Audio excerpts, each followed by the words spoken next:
Hey everybody, welcome back to the show. My name is Maria Ryan, your certified dog trainer and your dog advocate. And today we're going to talk about a couple different things. I'm going to talk a little bit about a storm that's brewing out there and a new law that was passed in Florida and pancreatitis and Tony.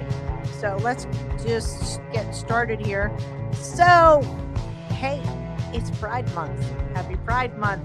And OMG, there's a storm out there. Probably going to turn into Tropical Storm Arthur. So I'm going to show you a little bit of stuff here. I wanted to kind of just share a little bit of what it looks like here. And we've got this radar picture, which is pretty impressive, pretty cool. So you can see how it is just huge. It is a huge storm. It's starting from down here somewhere, maybe in South America, coming up, and it looks like Houston. But all this stuff is brewing. It's turning. It's turning. It's turning. It's going to go up through the states. Okay, we got going to hit this little piece of the panhandle in Florida. But here's the thing. All of this in here, all of that is going to be affected because, well, not that it's going to be affected, but the Gulf Coast of Florida is definitely going to be affected. Not even so much just all northern, but definitely, I'm sure, in this area, maybe from Tampa up, because all of this water is super hot. I don't know what the temps are, but I would venture to say it's in the high 90s. And, hot water and everything, it creates the perfect storm for a hurricane. So I want you to get prepared, get your dog's microchipped, your cat's microchipped, any other pets you own, if they can be chipped, chip them. I mean, just chip them. If they get loose, if you get separated, that's a great way to get that pet back to you. And it is also something that a lot of people they're so used to, like, oh, I found the dog. Oh, I found a cat. Let's get it microchipped. And let's go check the microchip at the vet or the shelter. And veterinarians and shelters, even some rescue groups have the wand that you can go over the area where the microchip is injected. It's usually injected between the shoulder blades, but you guys need to scan the entire animal because sometimes it doesn't show up up in where it was originally injected and placed into the body. It'll float. It can float down the leg. It can float down the back. It can go to the side. It's just like it's about the size of basmati rice, like long grain rice. And so definitely, it can definitely move around. Don't just scan up at the top between the shoulder blades and be like, there's nothing here. It could definitely be there. Get your rabies vaccination updated. I think the only state, if I remember correctly, I covered this several months ago. I think the only state does not require the rabies vaccination is Hawaii. But all the other states do. It could be a 2-year, it could be a 3-year. We've got the 3-year here. If your dog is over a year and they've had their 1 year, get them the 3-year, but make sure you get it, because if you have to go somewhere or you're displaced from your home, you don't want people giving you crap about, oh, your dog's not up to date on the vaccinations. The rabies vaccination is the only vaccine that is required by law. So don't go get all the vaccines on your dog for, just in case. We'll talk about vaccinations another day. But okay, so this storm is going to grow. I'm sure it's going to develop. This was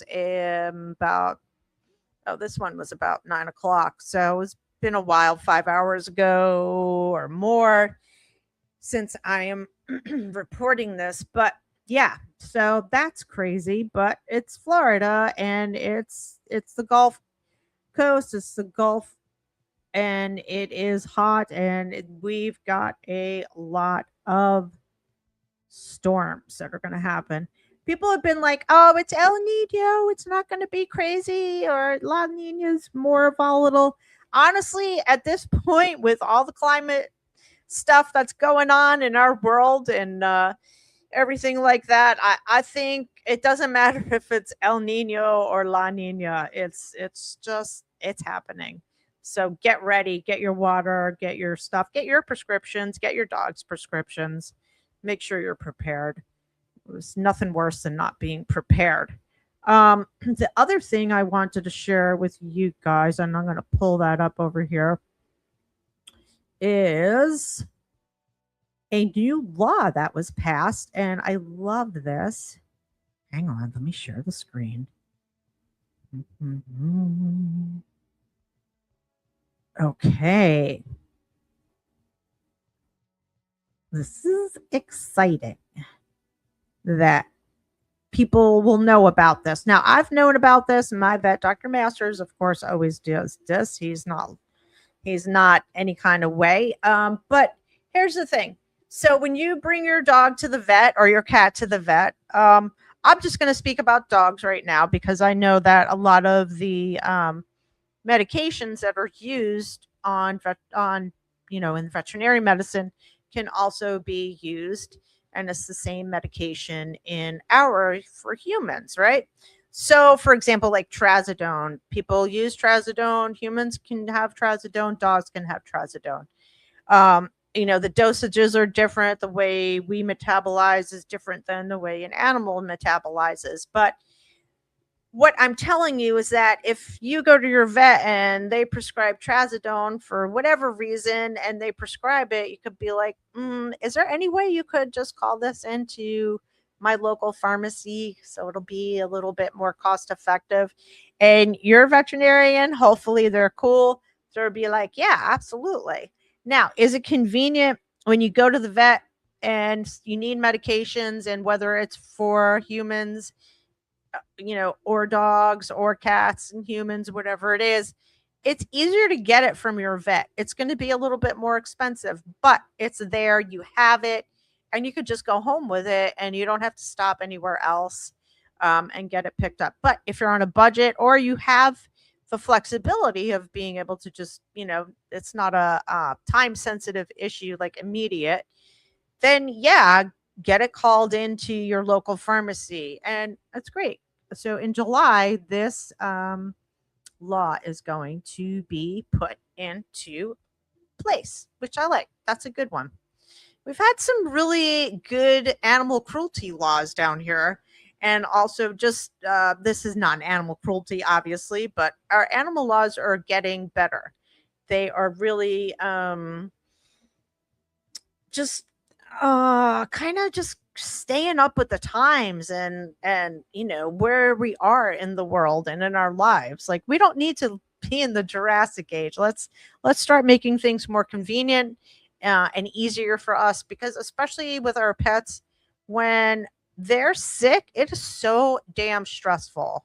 And I know for first hand how stressful that is, and I know you guys also know how stressful that is. But most recently, we had an issue with Tony, and he started vomiting. Now, you guys know from a couple videos ago, I had him on Farmer's Dog. I tried Ollie, and then I went to Farmer's Dog.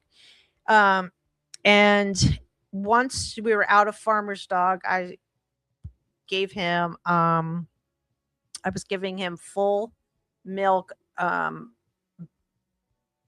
let's see. I was giving him yogurt, full fat. That's what I'm trying to say. Full fat cow's yogurt.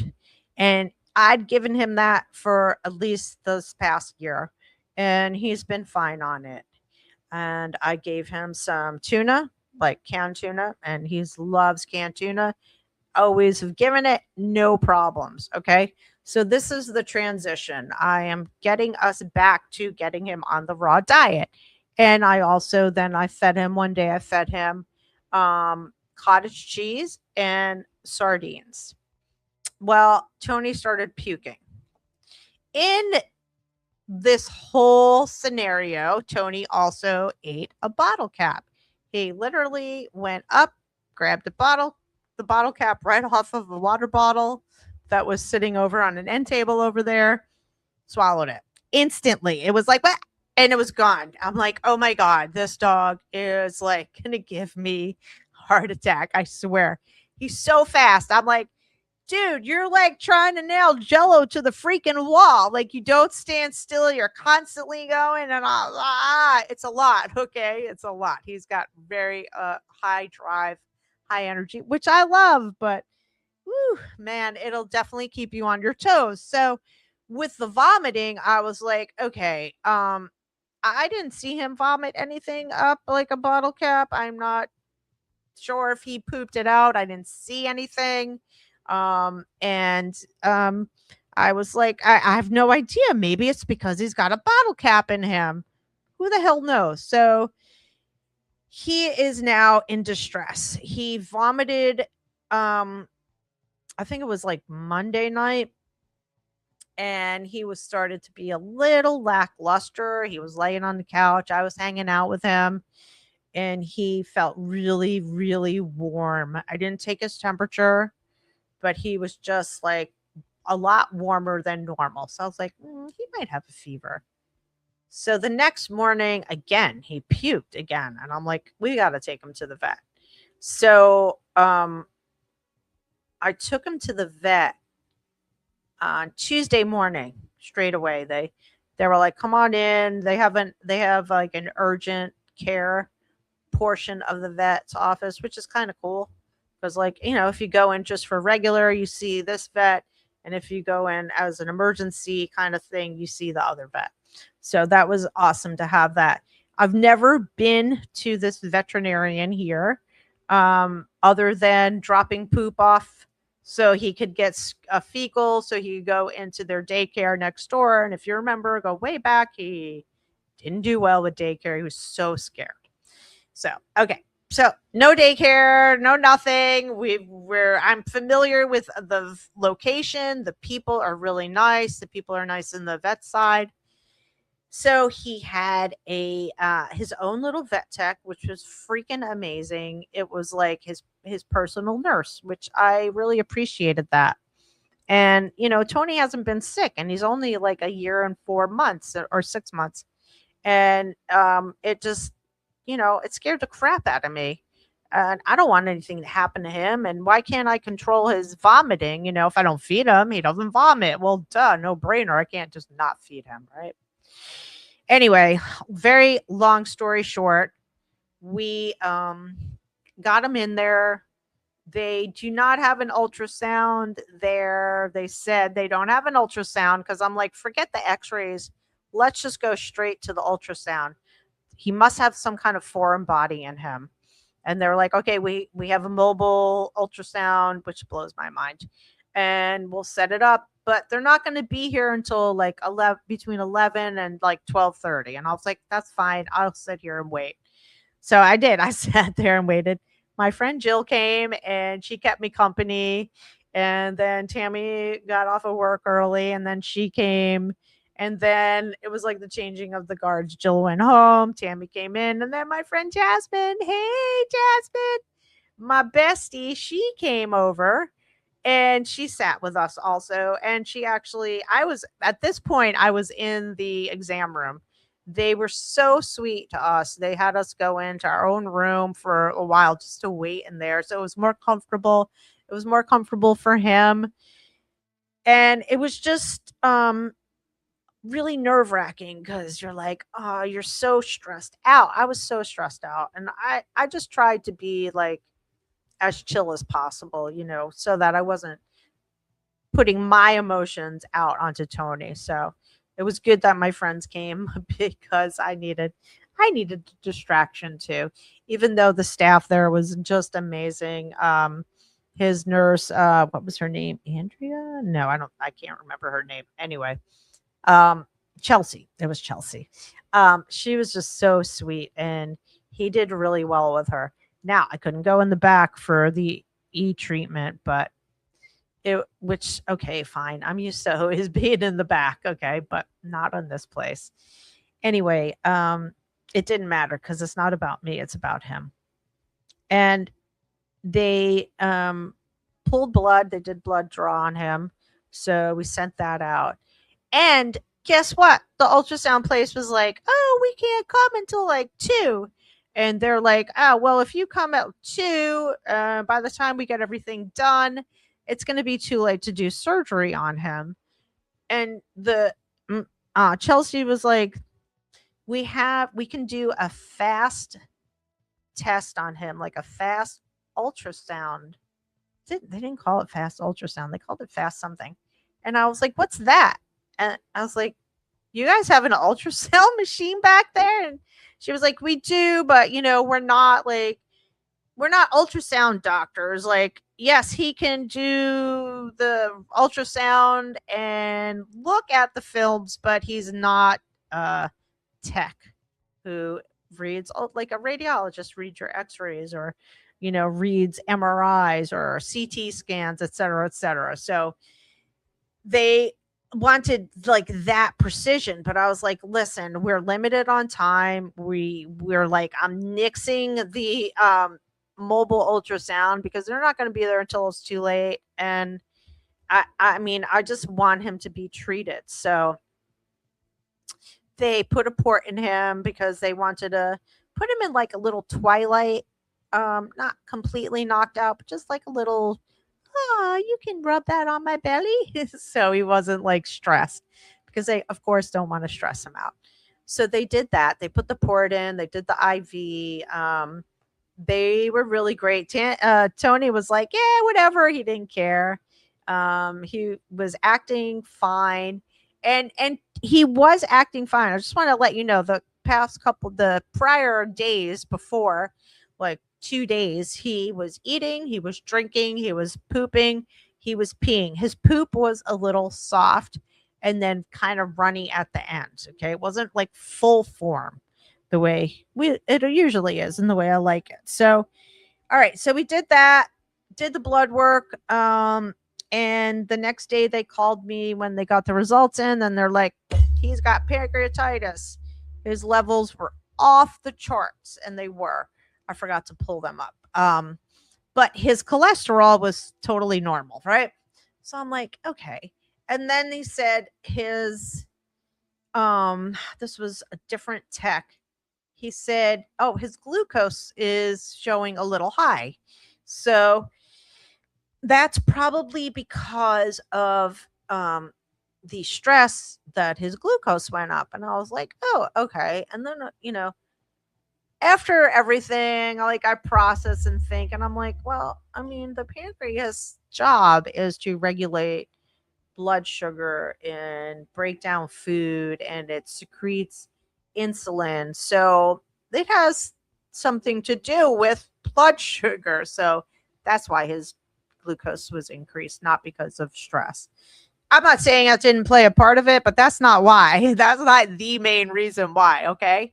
And so I got a copy of the blood work. I think you guys should get copies of everything so that you can look at it when they're going over it. Even if you don't know what each test is, get it and start learning about what these blood results are in your pets. And also then you have something, a visual, because everybody talks fast.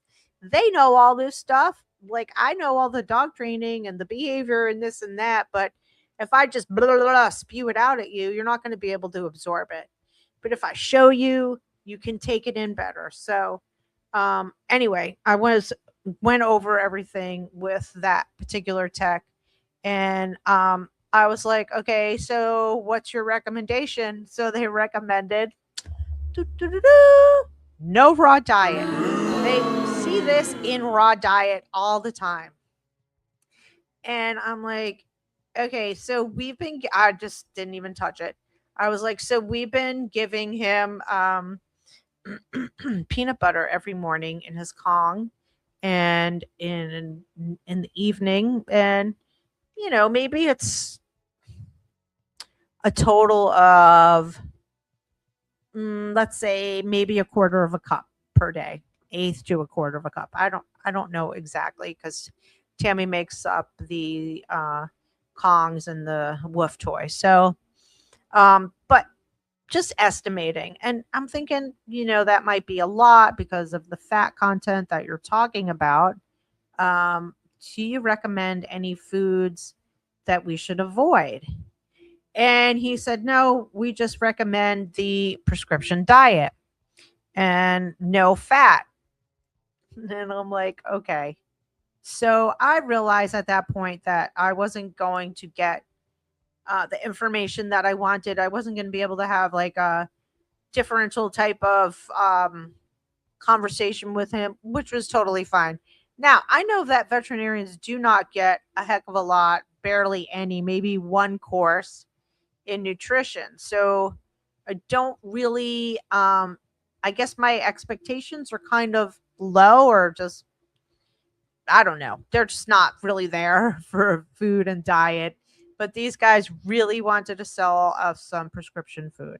Prescription food is off the hook expensive, in addition to the fact that the ingredients are just crap. And I'm going to show you. Okay. Now, this is one of the most popular ones. This is Royal Canin gastrointestinal low fat dry dog food. And look at the ingredients. Oh, this is kind of obnoxious to do it like that. Brewer's yeast, chicken byproduct meal, barley, natural flavors. I don't know what that means. Pork digest. Who the fuck knows? Pea fiber, dried beet pulp. That's sugar.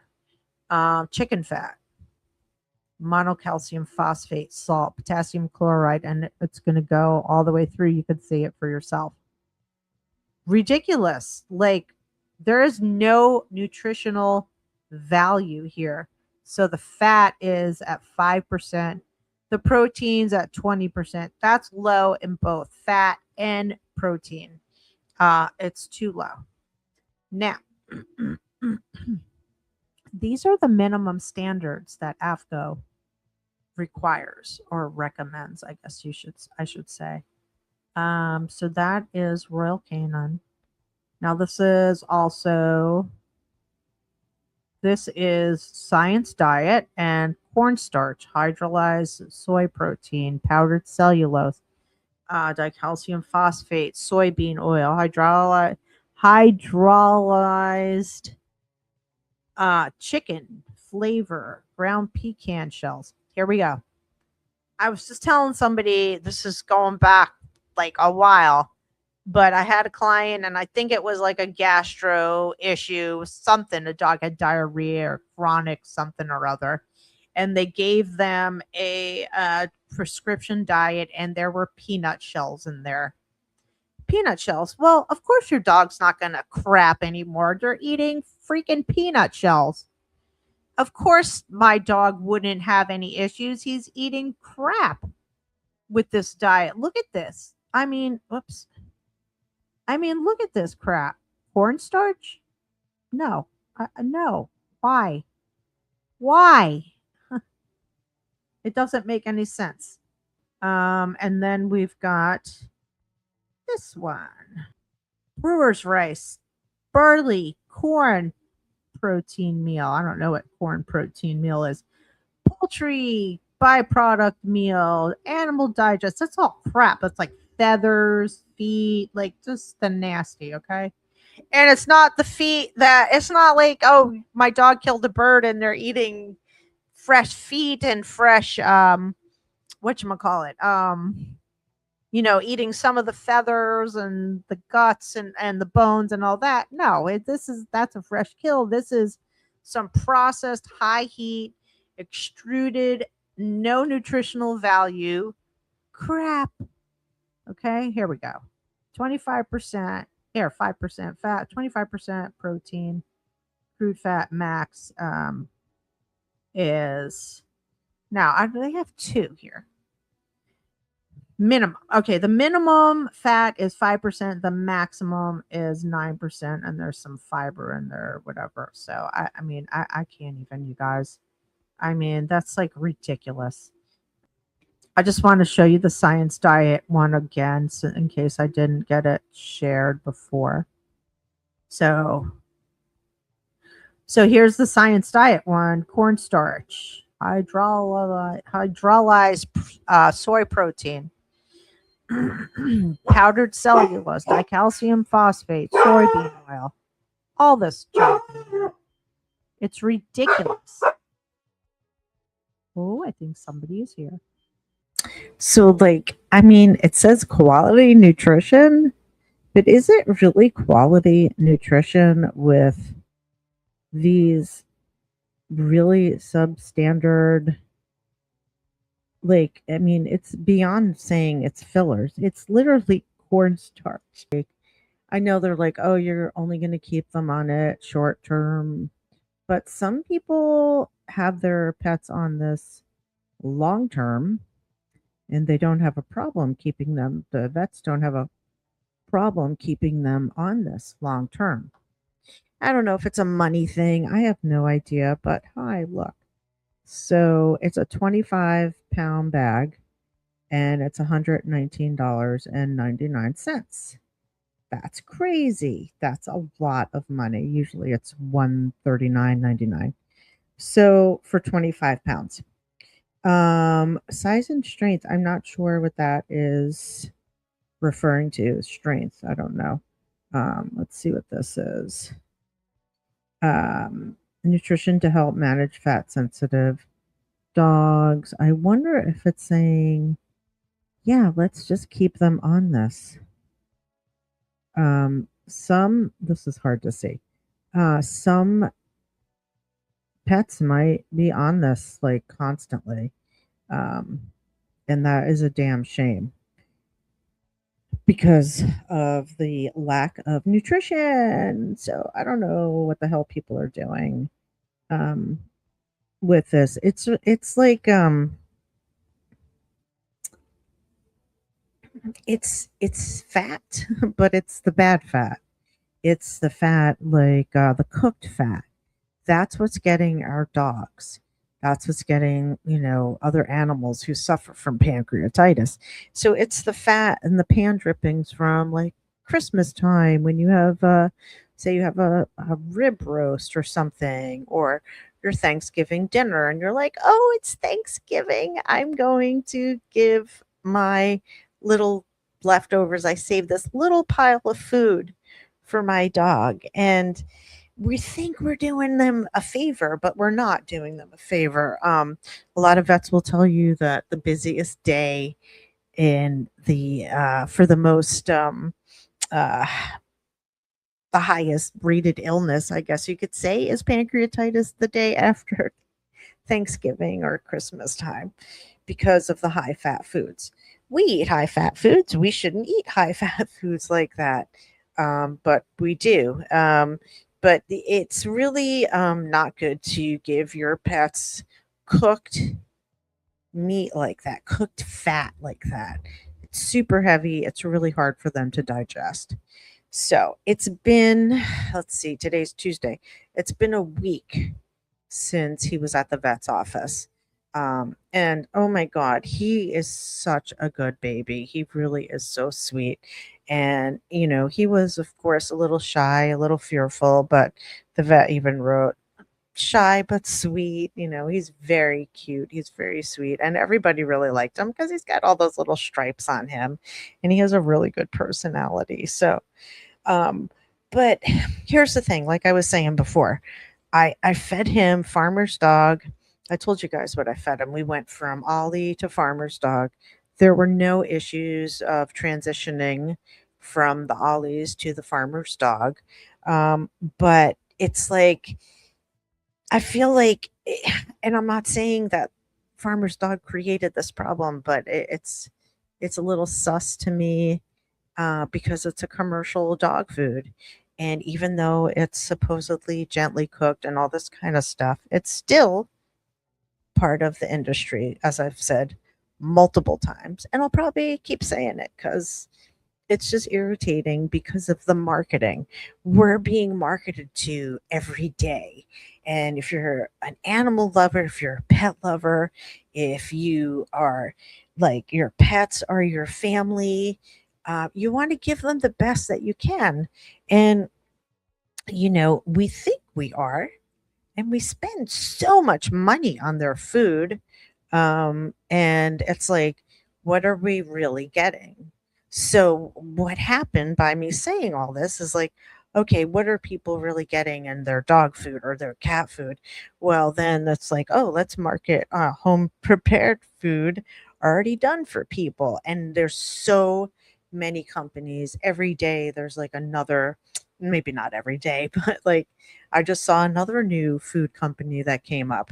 And this one is like it's a shelf stable food. It doesn't need to be refrigerated or frozen, that type of thing. And it's just hard. The hard thing for me too was like I blame myself, right? Because I am the one who is in charge of feeding Tony and Love. And I got lazy. Honestly, I got lazy. And Tony's sensitive anyway. You guys know that when we've rescued him, he came to us before we rescued him. He had a bilateral break in his jaw. He had an esophagostomy so he could feed.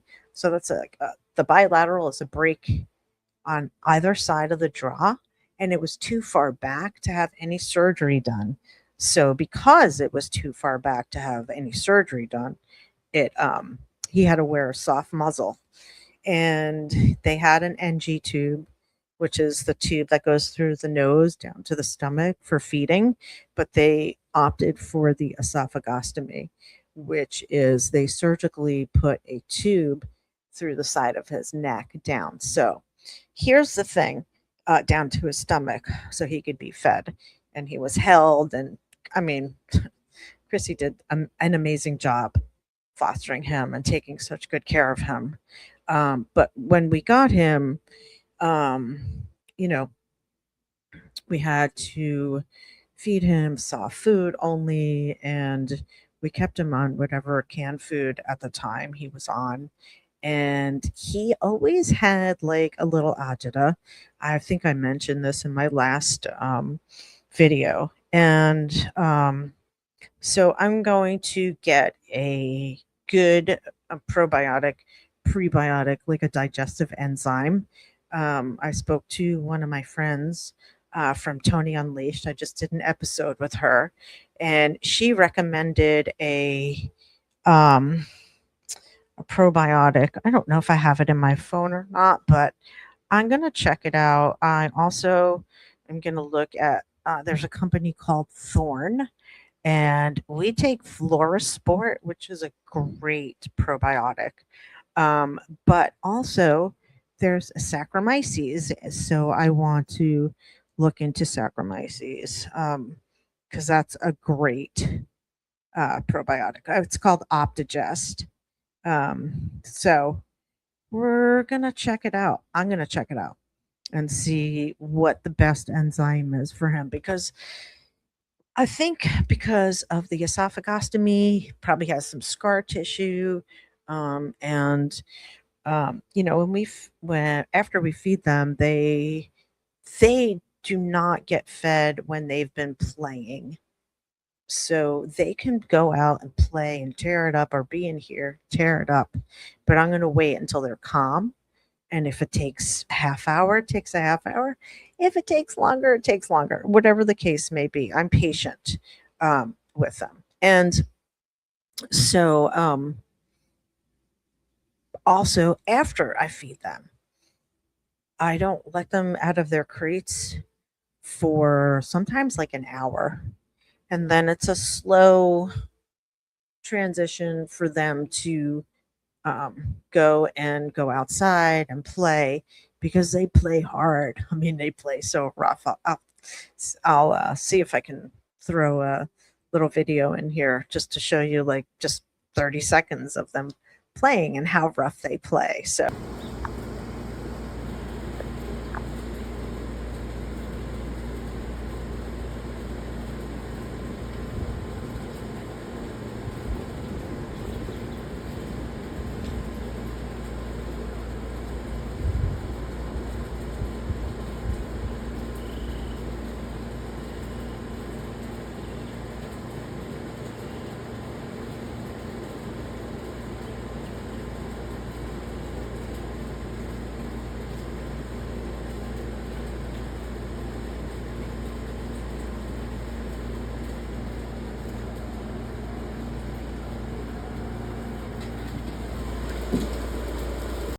And I do the restriction as far as time wise from playing and waiting before I feed them and waiting to feed them. I mean, waiting after I feed them.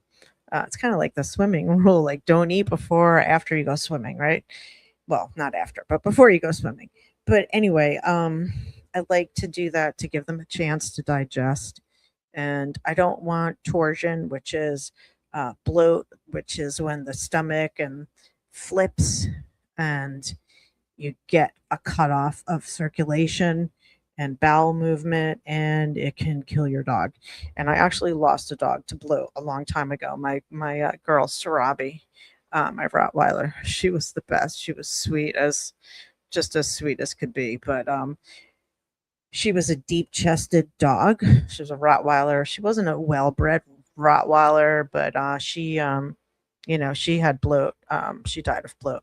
So I euthanized her. I didn't want. It was a whole thing. We had to euthanize her. But anyway, long story short, I'm really careful with them, but I still blame myself because I got lazy, and I got lazy because I just went to feeding them some tuna because honestly, the raw diet, when you do it yourself, it's work. It takes work, it takes effort. I don't mind doing it. I happen to have that time to be able to do it, so I'm really lucky, but you have to be consistent. And I'm the one who's telling you guys all the time, "Oh, be careful when you switch over from one food to the next." And I am. However, I got lazy and I feel like the quality. I feel like I set them up, both of them up for a perfect storm. I still don't like the fact that the percentages of fat and protein are so low in the farmer's dog. I mean, it's ridiculous. It's like, what are we doing? What are we saying? And we have to give our dogs fat. We cannot skip fat, good fat. You have to use good fat. So not cooked animal fat. And, right now, Tony is on a lean protein. So I give him pork loin. And I started by, when I got him back to his regular diet, I did start by cooking the pork loin. I cut it up, cooked it.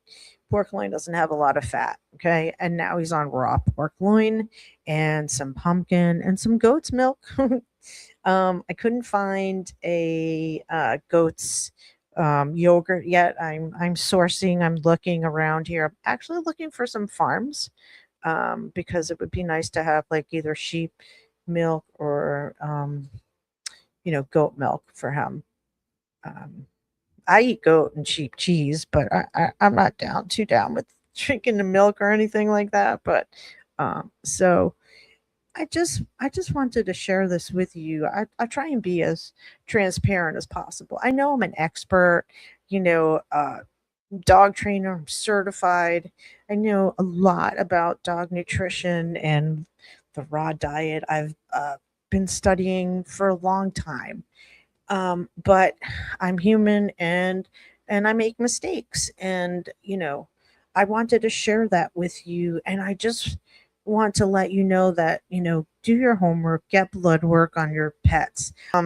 So anyway, I hate repeating myself, but I think I'm going to wrap it up. We're going to talk more about diet in the upcoming episodes because I think it's very important for us to get as much information as possible. And remember, even when you buy the best dog food that you think is the best dog food, you are still buying from an industry that is for marketing for humans. So remembering that, really do your homework, really check out the protein levels, really check out the fat levels, and check out those ingredients. God, please don't give your dog this food. It's not good food. It's bad. It's really bad. So, um, once again, I just really, really want to thank you guys for tuning in. I love learning new things. Sometimes I learn one or two things a day that I've never heard before, or I've never knew, and that's exciting to me. So let's just keep this going. Knowledge is growth for us, and let's keep sharing so that we can help as many pets out there, as many pet parents out there, because we love our babies so much, don't we? So anyway, if you have any questions, or if you've ever dealt with pancreatitis, let me know. I'm curious as to what you were told, how you were told to treat it, and what you did. Did you do research? There's a lot of research out there. Check out Dr. Judy Morgan. She's amazing. Dr. Nick Thompson, also amazing. He's a holistic vet in the UK. So really good information from them. And yeah, I love you guys. I hope you have an amazing week. I'll see you next week. Thanks for tuning in. Please just pass on the knowledge and send me your knowledge. I want to learn. All right.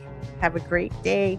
Don't forget to stuff your dog's Kongs or your cat's Kongs. Make sure you're enriching your pets. They need that, and exercise them and feed them as best as you can. And don't forget, have a doggone positive day. Bye.